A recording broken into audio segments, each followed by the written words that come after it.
town went bust in 1911, but it still stands today. So come along for the journey to see what's left. Welcome back to Beers and Frontiers Adventures.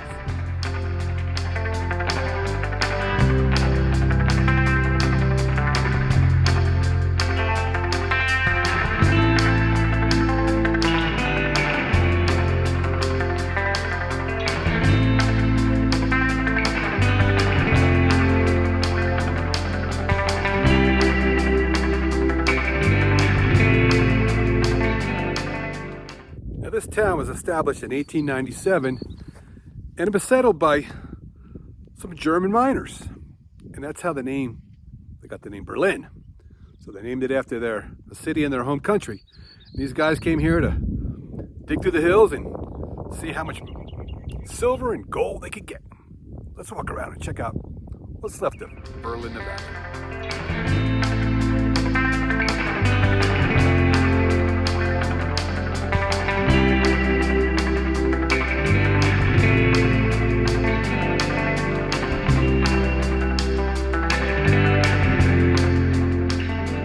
Town never really prospered like some other ghost towns in the area, like for instance Tonopah and Belmont, but it did okay. It survived for several years. I mean, this town had a lot of things to offer. I mean, they had saloons, they had a jeweler, they actually even had a baseball league that played for a brewery. And I think, from what I can remember reading, is that they would play these games on Saturday nights and the winning team would get a free keg of beer. Now that's awesome, man. That's right up my alley. Right up the alley for the channel, Beers and Frontiers Adventures. So just think about what I've been like for the guys and the women, and the people that lived in that town like this, you know, over 100 plus years ago. You know, long hot days, cold nights. If you had some whiskey, some cold beer, you can get through it. All right, let's walk around. Let's see what else we can discover. And we're gonna shoot some videos here and take some photos and show you what Berlin, Nevada is all about. Now this is a really good ghost town. It's well preserved. It's actually part of a kind of a state park. You do have to pay like $4 or $5 to get in, but it's well worth it. And we're going to show you why it's well worth it. We're going to take some good pictures and do some good videos and give you a sense of what this place is like. Up the hill here. So just to give you a little bit of history of Berlin and how well it did, I believe they had 3 miles of tunnels and the mines, but it only really produced about $1 million worth of product. Now, even for those times, that wasn't what other mines were producing. And so it really didn't stick around very long. But here, let's get a look at some of this equipment here. All right. It's old milling equipment. I think this is the machine shop. All right. That is cool. So it looks like this is the old assay office. Now the assay office is where they would take the silver out of the mines and they kind of like bring the samples in and kind of get it weighed and kind of figure out how much it was worth. So let me see if I can get in there. Let me try. I don't know about that. Let's see if I can get a good view there. Maybe that's something right there. Anyway, they bring their discoveries down into town, and they'd see how much it's worth. They'd come right here. Now, during its heyday, Berlin had about 200 to 250 people here, including saloon operators, miners, of course, ladies of the evening. Now, what old western town would have had any kind of fun in it if you didn't have ladies of the evening?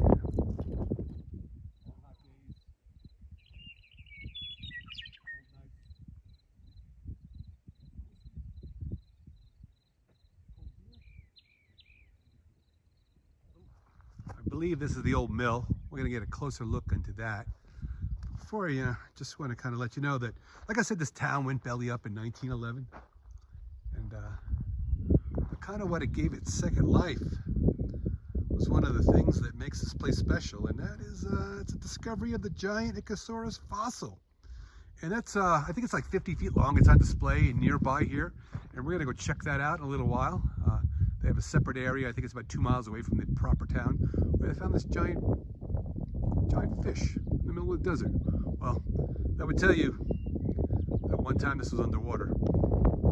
So, but anyway, they say that fossil goes back 225 years. It's kind of a very big deal, and that's what kind of gave it its second life. The discovery of that had people coming back here, and now you got the ghost town and you got the big fish. And I think this is now, actually, I think in 1971, this town got itself on the National Registry. So there you go. There's a nice panning view of the buildings below and the vast valley.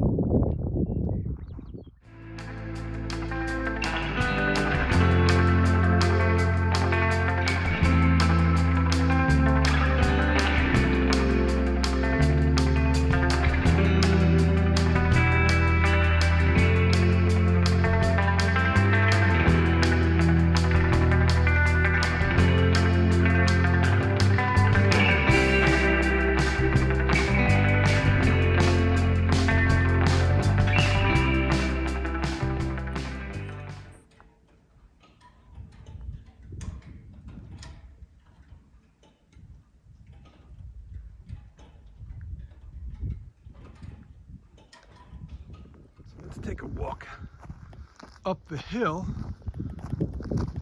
to get another view from this mill here. All right. Now, when you're walking around out here in the desert, and I've mentioned this before, watch out for snakes. They'll ruin your day. At least the ones that bite you. So, I've managed to get myself onto the tracks that would take the carts of ore down into the mill. You can see that. All right, so we're inside the mill here, some machinery here. All right, some pretty cool artifacts. So I was mentioning earlier in the video, mistakenly, I was thinking about another town and a video we're gonna shoot later on down the line, I think Grantsville. I was talking about the brewery and the baseball team and the keg of beer. Well, that didn't happen here in Berlin. So forget about what I said earlier in the video. That happened in another town for another video that we're gonna do in a few more weeks. So tune in for that. Look at the view, the valley.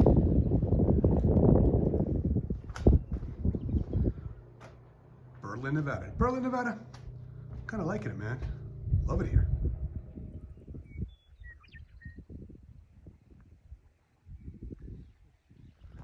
Further down here, I think this is where the quarters are, or where the miners may have lived back in the day. Now, they don't look as primitive as some of the mining quarters we've seen in other ghost towns.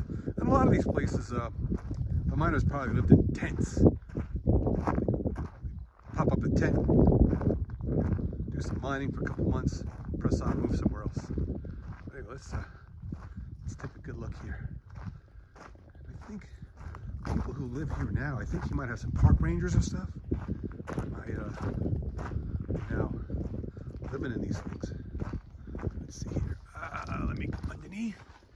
Let's see what this thing says. Okay, if I can get a look inside there. Not much to see, just some equipment. Looks like this was a home, okay?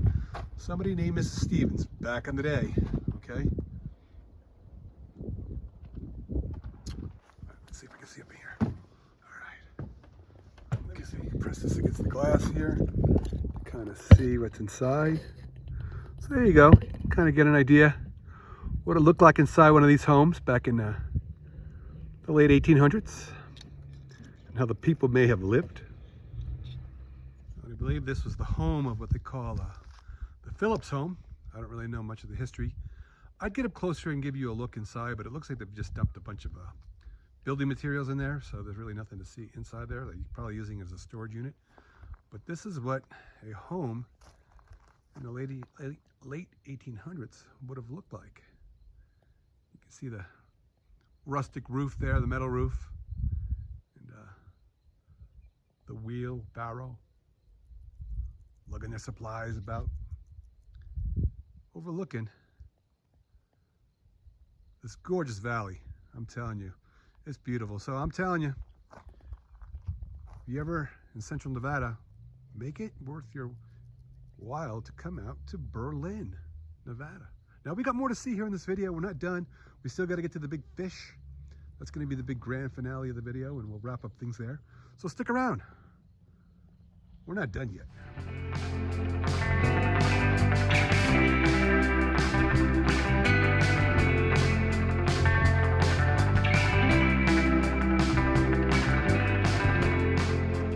So there is artwork for the big fish, the big ichthyosaur, located here in Berlin.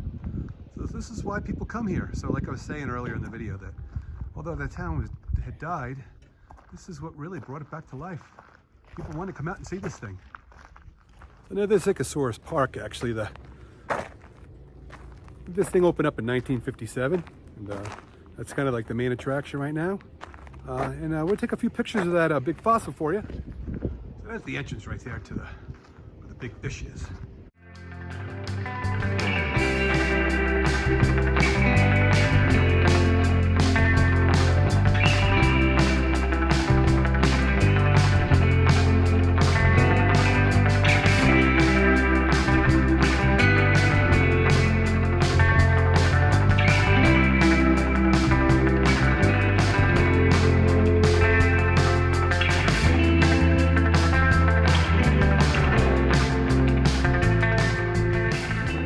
Well, I hope you enjoyed your stay with us today and our trip to Berlin, Nevada.